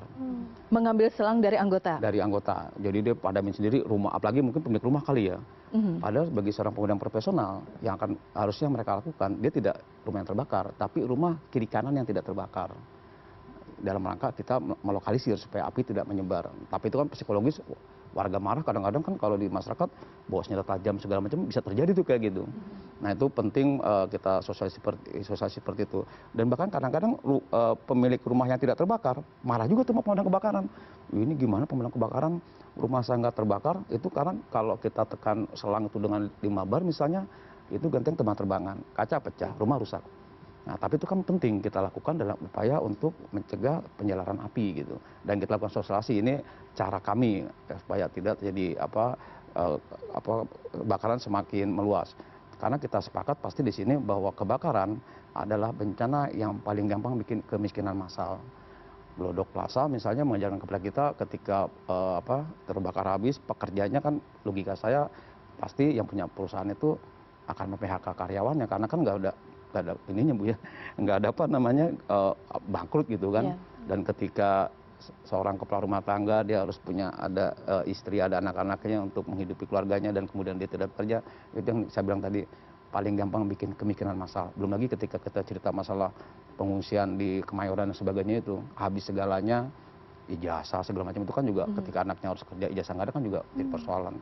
Itu dan pasti kita semua berkomitmen bahwa masalah kebakaran juga itu masa kita bersama dan tidak mungkin dari Dinas Gulkarmat semata gitu kan. Jadi perlu peran dari semua pihak. Oke. Bagaimana Pak Budi menjawab kritikan misalnya ada satu insiden kebakaran yang direspon dengan cepat, penanganan yang lebih cepat dibandingkan misalnya ada kasus ataupun insiden kebakaran lainnya? Iya, baik ingin cerita sedikit, seringkali kejadian di teman-teman lapangan ketika kebakaran terjadi di rumah padat penghuni gitu ya. Yang pertama itu kan biasanya daerahnya sangat padat, jadi rumah sangat berdempetan, mungkin ganggangan, dan biasanya juga bahan rumahnya terbuat dari benda mudah terbakar, biasanya setengah tembok dan di atasnya tuh biasanya semi permanen gitu. Belum lagi kemudian akses pemadam, itu kadang-kadang kalau di itu Prof di Mbak Evrisa itu jalan muat pemadam, tapi buat parkir motor, mobil yang itu jadi menghambat kita tuh. Banyak warga Jakarta punya rumah tapi nggak punya garasi. Nah itu juga persoalan buat kita. Belum lagi kemudian sumber air yang sulit. Nah itu cenderungnya itu menyulitkan kita dan itu kan 15 menit pemadaman pertama itu menentukan berhasil terjadinya pemadaman. Ketika kemudian sudah itu maka terjadi penyebaran kebakaran. Beda dengan kalau misalnya kok banyak warga bertanya kok kalau rumah mewah misalnya kok kebakarannya nggak gede ya karena memang dia yang pertama kompartemen. Jadi itu temboknya itu pasti didesain kalau terjadi kebakaran paling hanya kiri dan kanan rumahnya aja. Jadi itu kemudian juga jalanannya juga pasti lebar dan sebagainya. Jadi itu memudahkan kami. Itu tantangan kami dan sekali lagi bagi kami bahwa pelayanan siapapun ketika terjadi kebakaran kita tidak memilah. Oke, baik. Itu menjadi tantangan. Terakhir, Prof, sebagai penutup, pertanyaan saya tadi sama sebagai masyarakat, peran kita sebagai masyarakat, apa yang dilakukan untuk memitigasi jika terjadi kebakaran dan pasca kebakaran? Ya, kita bisa proaktif mengetahui, misalnya membuat rencana evakuasi, begitu ya. Terus kemudian sebagai pengurus RW ya kami juga dulu melakukan pelatihan bagi warga dan asisten rumah tangga. Ketika terjadi kebakaran mereka bisa mengoperasikan alat pemadam api ringan, menyediakan apar secara mandiri, jadi nggak perlu menunggu pemerintah terus begitu. Inisiatif-inisiatif itu bisa dilakukan oleh warga. Kemudian yang kedua adalah mungkin ini adalah wake up call buat kita semua yang menurut saya sangat mahal. Kalau benchmarking ke negara-negara maju, itu ada kewajiban edukasi dari mulai PAUD, dari pendidikan anak usia dini itu sudah diajarkan. Misalnya anak saya itu udah diajarkan dari PAUD itu apa yang harus dilakukan ketika terjadi kebakaran. Harus nelpon ke nomor berapa, misalnya kalau di sana kan 000 gitu ya. Itu dari PAUD udah diajarkan. Terus melakukan fire drill itu dari PAUD juga bagi anak-anak TK begitu. Nah menurut saya kita bisa melakukan itu juga. Kalau misalnya di sekolah nggak dapat ya kita di RW aja inisiatif sendiri gitu dan di rumah dimulai dari rumah juga. Oke, dimulai dari rumah. Baik. Prof, terima kasih sekali lagi tadi catatannya ini menjadi penting begitu ya karena kita tahu bagaimana kasus kebakaran di Jakarta ini luar biasa. Tapi sekali lagi kita berharap bahwa apa yang terjadi dalam beberapa pekan ini bisa menjadi evaluasi bagi kita semua. Terakhir, jika kita berbicara mengenai regulasi dan sanksi, ada 300 bangunan yang kemudian kita pertanyakan ini bagaimana selanjutnya. Regulasi sudah ada, sanksi seperti apa yang bisa kemudian memberikan efek jera sehingga betul ini kita berbicara mengenai safety, ini adalah hal serius. Ya, kalau menurut saya tadi penutupan gedung. Jadi tadi sudah ada SP1, SP2 begitu ya. Langsung disegel aja, langsung ditutup, dikasih stiker warna merah begitu ya Pak Budi ya. Ini di bawah Pemprov atau Pemprov? Pemprov. Ya, okay. Harusnya Pemprov ya begitu ya. Karena yang mengetahui lokasi itu adalah yang terdekat adalah Pemda ya. Dan Pemda nanti bisa menurunkan ke Sudin begitu ya Pak ya. Jadi ada di Sudin nanti yang bisa melakukan aksi tersebut. Dan menurut saya juga aktivitas warga misalnya kalau di pemukiman padat itu kan sangat bervariasi ya. Tadi instalasi listrik yang juga tidak standar, ini risikonya makin besar. Nah dari studi-studi yang kita lakukan bersama Damkar Daerah Khusus Jakarta itu adalah salah satu yang tertinggi adalah karena aktivitas listrik menambah faktor risiko aktivitas penggunaan listrik. Kemudian penggunaan bahan-bahan yang mudah terbakar juga itu meningkatkan kerawanan. Pemukiman padat juga meningkatkan karena kan di situ populasinya padat. Ketika terjadi kebakaran maka warga yang terkena itu juga bisa dampaknya juga bisa menjadi meluas begitu. Dan ini harus menjadi prioritas. Ada 62 RW yang sudah terindikasi sangat tinggi risiko kebakarannya. Dan ada 400 sekian RW yang tinggi tingkat risiko kebakarannya. Jadi dua ini bisa kita turunkan sebetulnya, karena kan kebakaran bisa dicegah dan risikonya bisa diturunkan. Harus ada juga inisiatif dari warga. Ada beberapa RW yang saya rasa mampu untuk menyediakan APAR, untuk menyediakan air di lokasinya. Baik, keseriusan ini bersama-sama kita bisa. Terima kasih Prof, terima kasih Pak Budi sudah berbincang bersama kami malam hari ini di Prime Plus, dan saya tutup Prime Plus malam hari ini. Terima kasih Anda sudah bersama kami. Kita jumpa lagi pekan depan. Saya Elvira Karunisa. Selamat malam, sampai jumpa.